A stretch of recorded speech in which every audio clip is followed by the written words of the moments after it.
एक समय की बात है। एक घने जंगल में दो बिल्लियां रहती थीं। एक का रंग काला था और दूसरी का सफेद। दोनों बहुत अच्छी दोस्त थीं। दोनों हमेशा साथ रहती, साथ खेलती और साथ सोती थीं।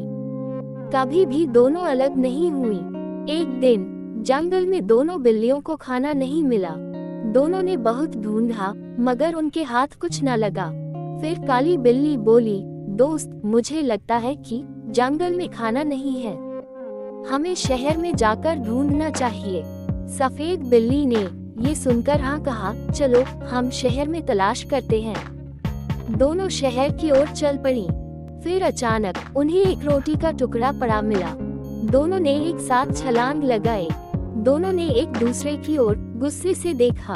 फिर काली बिल्ली बोली, अरे मैंने इसे पहले देखा है, तो मैं ही सारी रोटी खाऊंगी। बिल्कुल नहीं, इसे पहले मैंने देखा है, तो मैं ही इसे खाऊंगी, सफेद बिल्ली बोली। दोनों आपस में तय नहीं कर पा रही थी कि कौन रोटी को खाएगा। दोनों ने सोचा कि इससे पहले कोई और आ जाए, इस रोटी को जंगल ले जाना चाहिए और वहीं जाकर तय करना चाहिए। जब वह दोनों जंगल में वापस आई तब भी तय न कर पाई। दोनों आपस में लड़ झगड़ रही थी मगर तय न कर सकी। वहीं पर एक बंदर बैठा हुआ था। उसने दोनों को लड़ते देखा। उसने सोचा, ये रोटी तो बहुत स्वादिष्ट लग रही है, काश मुझे यह मिल जाए। बंदर ने थोड़ा सोचा और फिर उसे एक उपाय सोचा। उसने थोड़ी देर उन्हें लड़ते देखा और कुछ देर बाद पेड़ से कूदकर नीचे आया। फिर वह बिल्लियों के पास जाकर बोला, बहनों, तुम इतना क्यों लड़ रही हो? मैं तुम्हारे लिए इस रोटी को 2 बराबर हिस्सों में बांट देता हूँ। बिल्लियां मान गईं और रोटी का टुकड़ा बंदर को दे दिया। बंदर ने रोटी को 2 हिस्सों में तोड़ा। उसने फिर दोनों को मापा। फिर उसने देखा कि एक टुकड़ा तो दूसरे से बड़ा है।